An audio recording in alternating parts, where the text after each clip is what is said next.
सरकार यदि CBI inquiry नहीं करेगी, इस्तीफा नहीं लेगी, तो यह बच्ची यदि हाईकोर्ट और सुप्रीम कोर्ट जाने को तैयार होगी पीआईएल के लिए, तो हम और हमारी पार्टी तन मन धन के साथ इनके साथ। ये राजनीति का सवाल नहीं है, ये सवाल है न्याय का। अरे हल्ला बंद करो। ये सवाल है लोकतंत्र का, ये सवाल है आजादी का।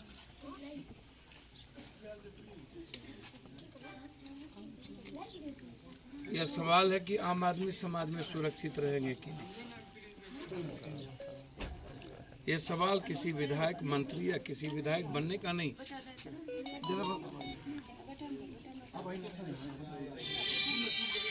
हर व्यक्ति को स्वतंत्र रूप से निर्णय लेने की आजादी का अधिकार है, संविधान के रूप में भी। सरसी के बारे में जब हम सोचते हैं, मुझे आश्चर्य होता है। एक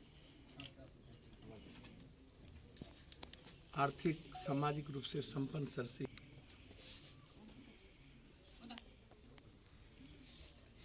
जब समाज और देश एजुकेशन और इकोनॉमिकल आज़ादी की ओर जा रहा हो और सब लोग जीना चाहते हो, और कितना हम अपनी माँ बहन और अपनी बेटियों को विधवा के रूप में देखें। मेरा सबसे बड़ा सवाल सरसी भी है। मैं सोच के हैरान हो जाता हूँ, मेरा रूह कांप जाता है, मैं परेशान हो जाता हूँ।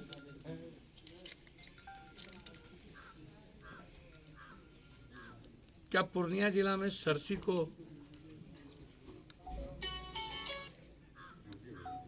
शैक्षणिक, आर्थिक, सामाजिक रूप से जिसको नंबर 1 होना चाहिए, क्या उनको हमेशा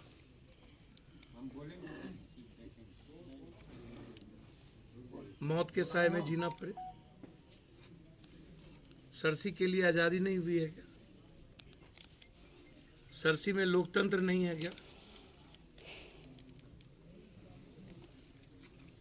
सरसी में संविधान का कोई सरोकार नहीं है क्या? मुझे लगता है कि यहाँ मुखेर कानून है, वन मैन आर्मी।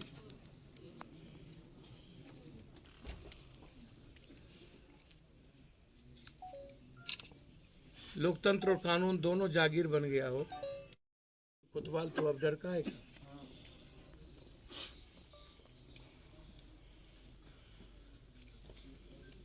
मेरा सबसे पहला सवाल है, चुनाव में एक आवाज उठाने वाले व्यक्ति की हत्या हुई। उस घटने में औपचारिकता निभाई गई और उसके बाद पुलिस प्रशासन ने उसकी लिपोपापत्ति कर दिया। आयो राम गयो राम, बात खत्म हो गई।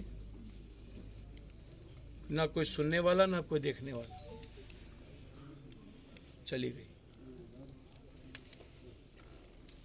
लोगों को लगा, अपराधी को लगा कि मुझ पर कोई नहीं, मैं सबसे सुपर पावर, मैं जो चाहूंगा वही होगा।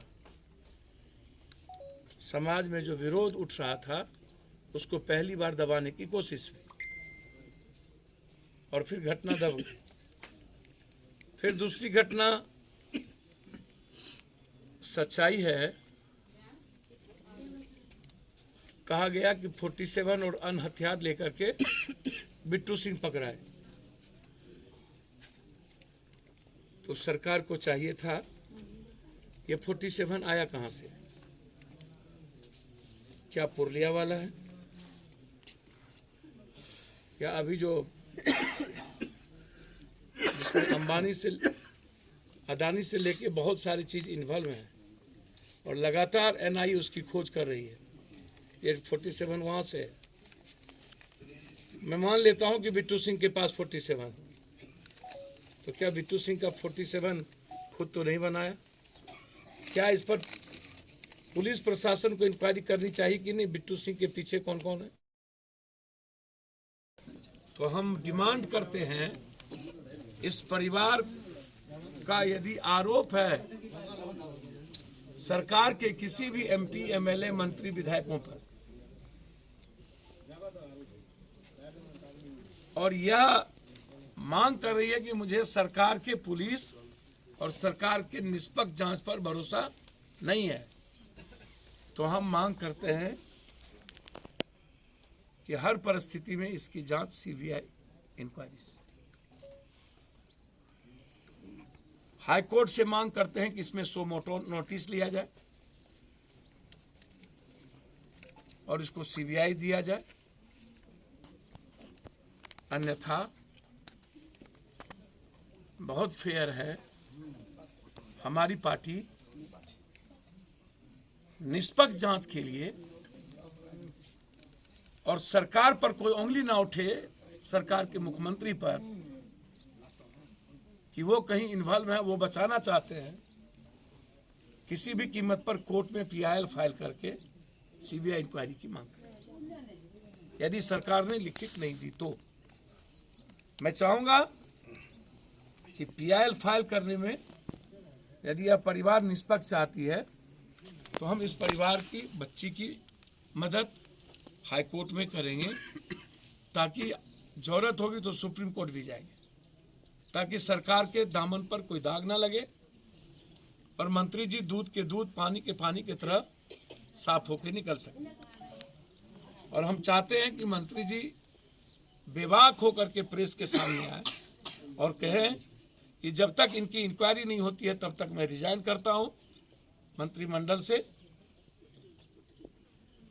और नीतीश कुमार जी जो मुखिया हैं, उन पर जो अभी तक ये बचाने का या किसी को फंसाने की बात वो करते हैं, ना मैं फंसाता हूं ना मैं बचाता हूं। तो फंसाना तो छोड़ दीजिए, 5 महीना पप्पू यादव रह गए एक एम्बुलेंस और इन माफियाओं की लड़ाई में, बची बचाना। तो हम चाहेंगे बहुत गंभीरता के साथ लगातार चुनाव से लेकर अभी तक की घटना को देखते हुए या तो इस्तीफा दें या तो मुख्यमंत्री जी इस्तीफा लें, सरकार की किरकिरी ना हो। इसके लिए हमारे लेसी जी को आगे आना चाहिए। यदि नीतीश जी ने इतना रेस्पेक्ट दिया है तो उनको भी नीतीश जी के रेस्पेक्ट में आगे आके एक मजबूत पहल करनी चाहिए। जब कोई परिवार, कोई पत्नी या कोई व्यक्ति मारने की साजिश और गोली चलाने की साजिश के बारे में थाने को, डीएसपी को इतला देता है, तो फिर सुरक्षा की गारंटी किसकी होगी? और केस इंडोर्स क्यों नहीं होता है?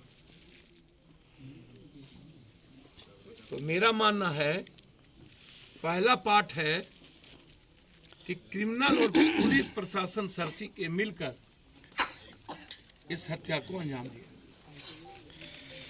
इसमें थाना प्रभारी सस्पेंड ही नहीं होनी चाहिए, इसमें थाना प्रभारी पर भी 302 का मुकदमा लगा, डिस्चार्ज होना चाहिए। और थाना प्रभारी की संलिप्तता है तो उसको पता पूछना चाहिए कि इसमें कौन कौन लोग इन्वॉल्व हैं। और थाना प्रभारी की पूरी टेलीफोन की एसआईटी जांच करके उसकी इंक्वायरी करिए कि लगातार इस इलाके के कौन कौन अपराधी और कौन कौन नेता का फोन उस थाना प्रभारी से डेली बातचीत हो। हम उसके टेलीफोन की पूरी प्रिंट थाना प्रभारी की चाहते हैं कि सरकार निकाले। जिन लोगों का नाम यह परिवार दिया है, क्या थाना प्रभारी या उनके कोई परिवार के रिश्तेदारों का टेलीफोन लगातार उस थाना प्रभारी के मोबाइल में है या नहीं? तीसरा, सबसे इंपॉर्टेंट, कि मोबाइल लोकेशन क्या कहता है। जिन अपराधियों का नाम दिया गया है, हम उस के अपराधियों के मोबाइल लोकेशन की मांग करें।